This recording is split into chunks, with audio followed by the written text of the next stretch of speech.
Olá pessoal, vamos a mais um vídeo aqui do nosso curso de tópicos de estatística não paramétrica. E agora vamos falar do teste de Q-quadrado, mais uma vez, mas aplicando ele ao teste como um teste para a independência de duas variáveis, normalmente qualitativas.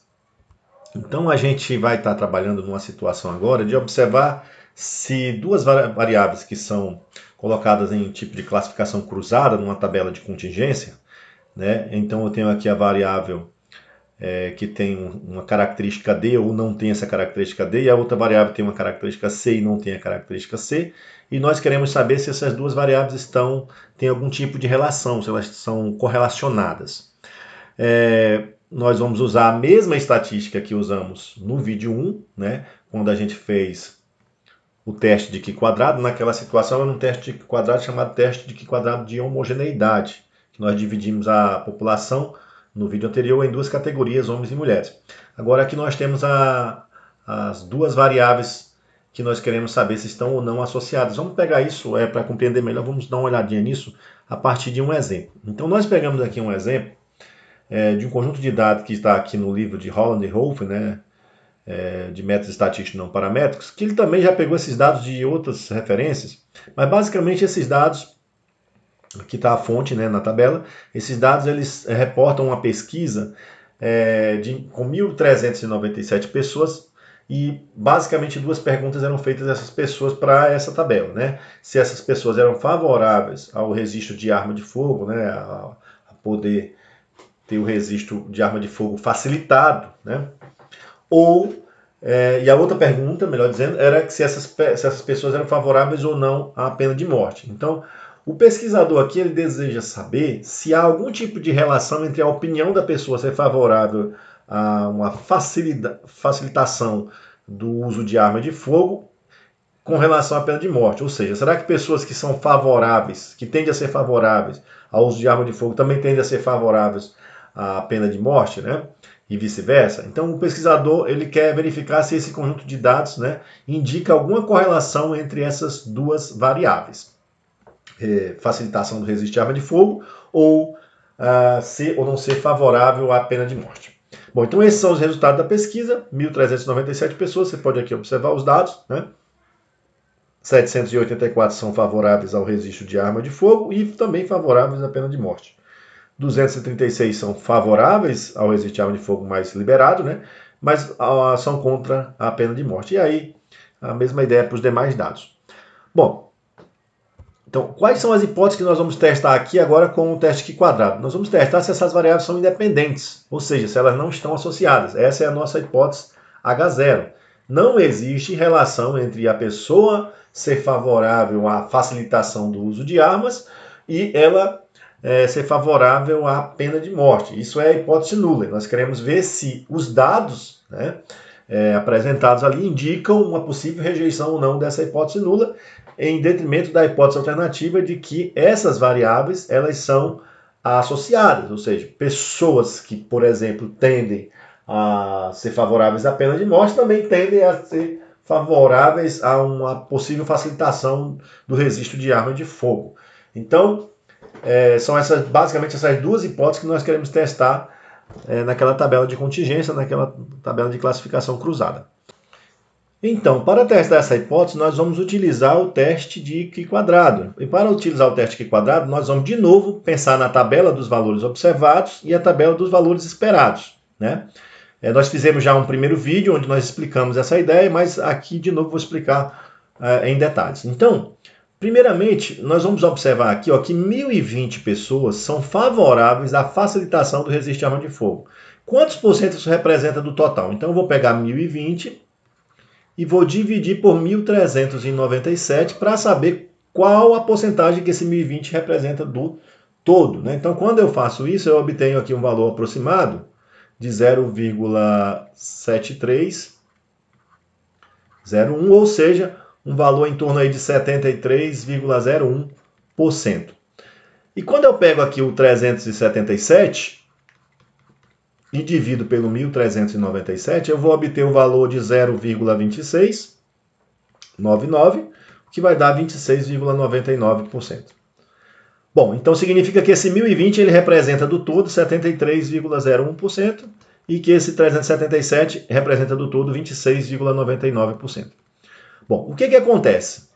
Eu quero testar se há ou não correlação entre essas duas variáveis com relação à opinião das pessoas. Então, a ideia é que se não tem nenhuma relação entre a preferência pela pessoa ser favorável ou não ao registro, facilidade de arma de fogo e ser favorável ou não à pena de morte, se não há nenhuma relação entre essas opiniões, entre essas variáveis, esse percentual de 73% aqui ele deve se refletir aqui dentro, né, o máximo possível. Então, vou pegar 73% e vou calcular em cima de 1.095. Ele deve dar bem próximo desse valor de 784 nessa célula. A mesma coisa quando eu pegar o 26,09, calcular em cima do 1.095, deve dar um valor próximo do 311.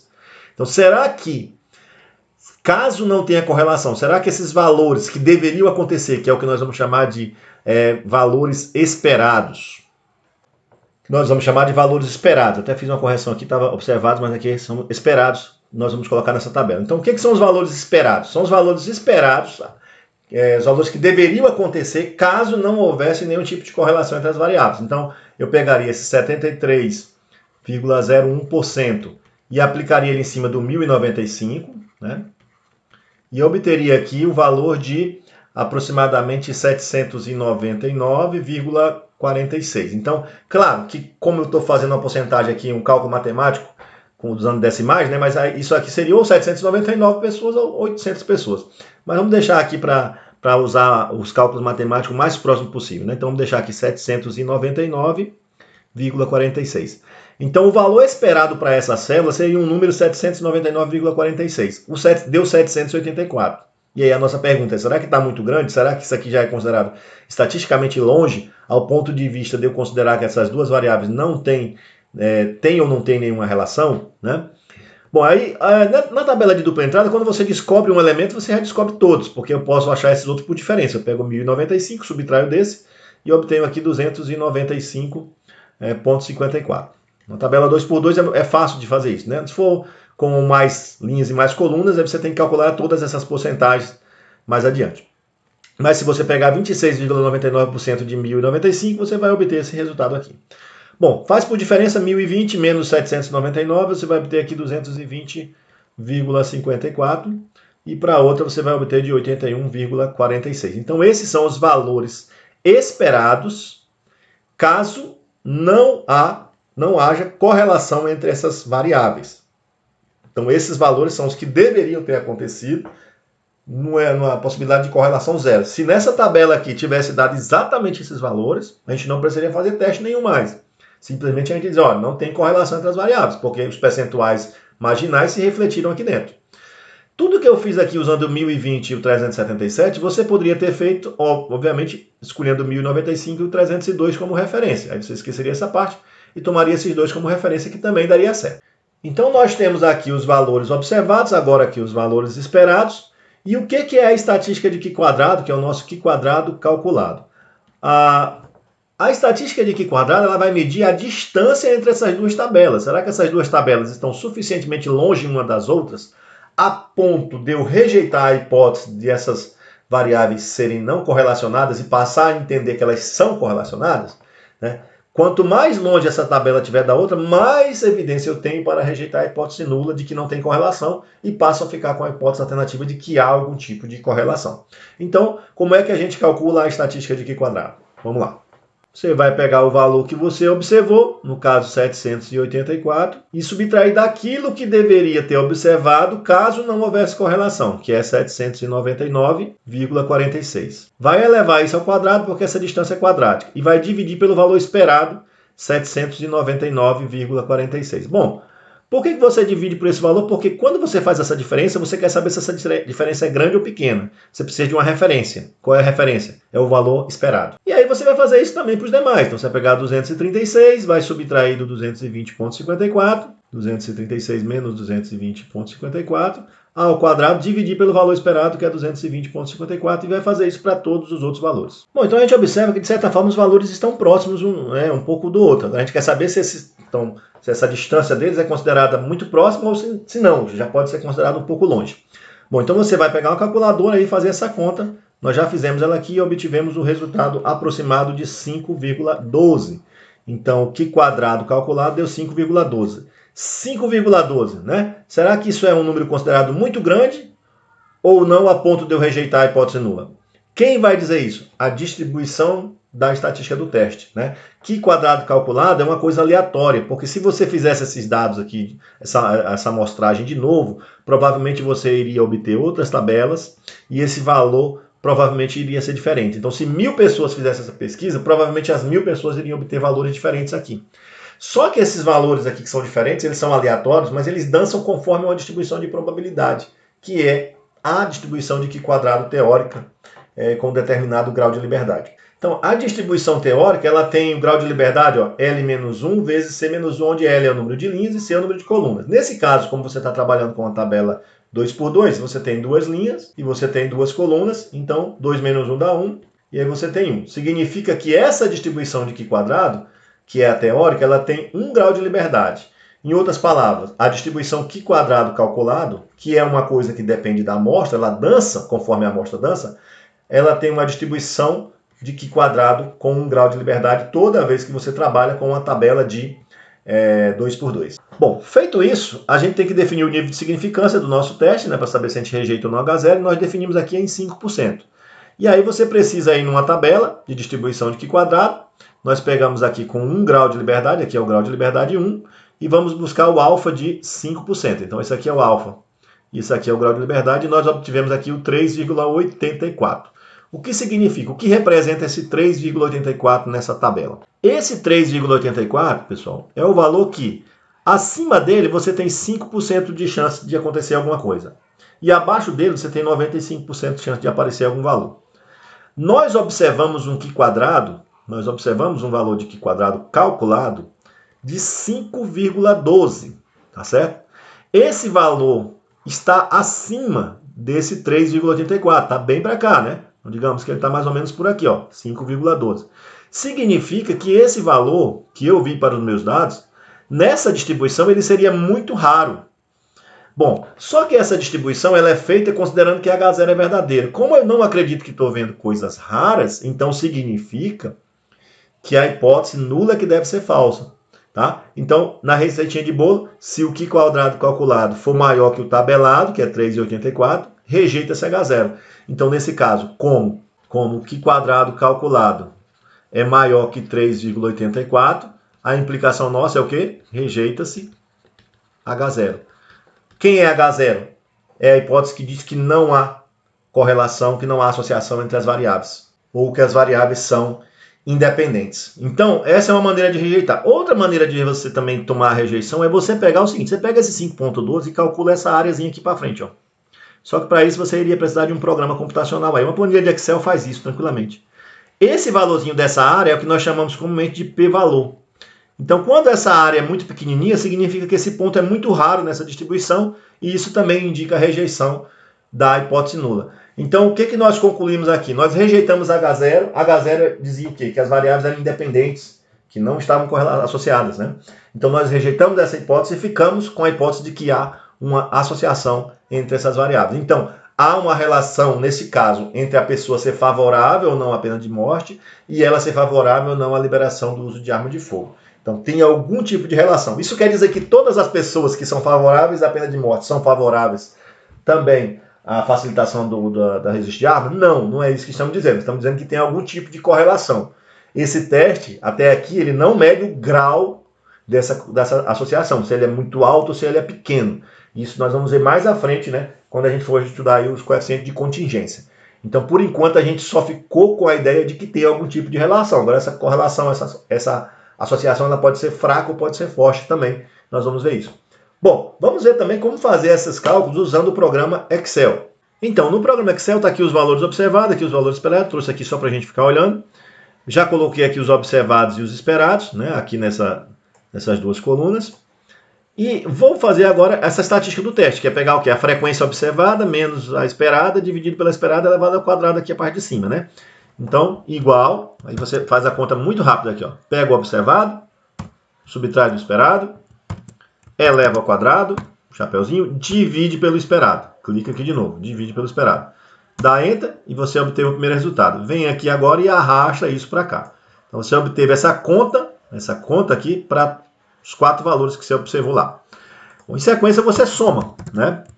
Você soma esses resultados que você vai obter os 5,12 que nós obtivemos lá fazendo com a calculadora. Porque tem que somar, que na verdade aqui é um somatório, né, que você está fazendo. Bom, então, pessoal, agora você achou 5,12. 5,12 é grande ou pequeno? Você vai ter que buscar, tem 2 opções. Você achar aqui o Q quadrado tabelado, né? Se você for achar o Q quadrado tabelado, você vai aqui colocar igual e vai entrar aqui em fórmulas e você vai aqui em inv quadrado, aqui ó, inv quadrado, porque você quer achar um quantio. E aí você vai calcular, como você quer um nível de significância de 5%, você coloca 95%, que você está calculando aqui sempre a área para trás, e coloca verdadeiro. Tá certo? Esse verdadeiro é porque você está dizendo para o Excel que você está pegando toda a probabilidade desse quantio que deixa 95% para trás, tá certo? E aí o valor que você obteve aqui, ó, 3,84, deu OK, apareceu aqui o 3,84. Aí você já poderia concluir, como 5,12 é maior do que 3,84, rejeita esse H0 e já poderia concluir normalmente. Agora, você também pode encontrar o p-valor. Você coloca sempre aqui, ó, 1 menos, tá certo? 1 menos, porque o Excel ele vai calcular a área para trás de 5,12. Então ele vai pegar 5,12 para trás. Então vou colocar 1 menos porque o p-valor é a área para frente, né? E aí vou lá em estatística e de novo, né, aqui distribuição de Q quadrado, do mesmo jeitinho. Quem é o meu valor x? É o 5,12.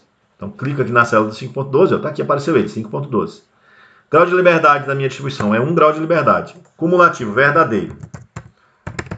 Quando eu coloco esse cumulativo verdadeiro, aqui aparece 0,9764, que é a área para trás do 5,12, ou seja, qual é a probabilidade de você obter nessa distribuição um valor menor ou igual que 5,12.